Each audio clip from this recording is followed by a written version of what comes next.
The Limited Editions Club published Anatole France's 1901 short satirical tale, Crainquebille, as part of its 19th series in 1949.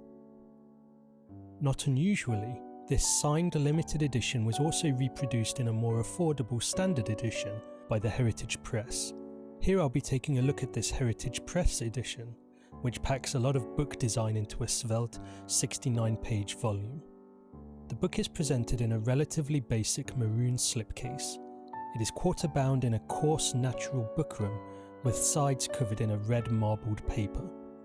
The spine of the volume bears the title in a red stylized script that matches the title page.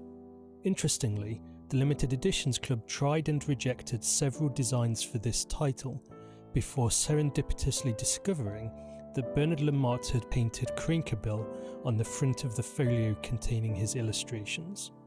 The illustrator's script was thus appropriated for the purpose of titling the book. The binding is sewn and all three exposed page edges are stained maroon. Set by Eugene A. Klaus, the text is monotype Garamond in a substantial 18-point size that quickly fills the large pages. Even the low page count, therefore, deceptively overstates the book's length. The text manages to remain elegant despite its size. Each chapter begins with a simple italicized title and a drop cap in accent colour.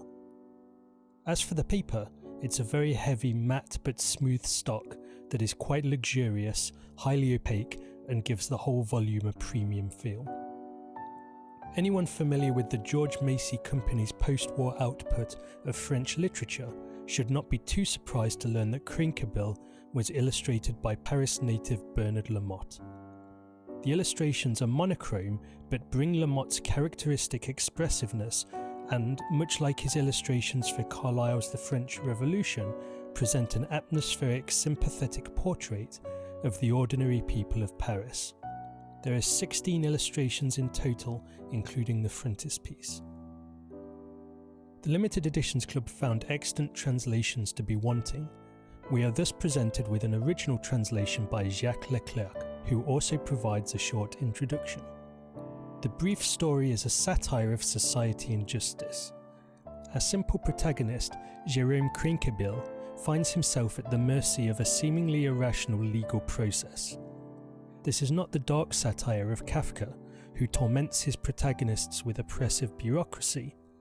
Rather, this is a light-hearted tale of society's processes, viewed with much bewilderment from the outside, somewhat in the vein of Voltaire's Candide.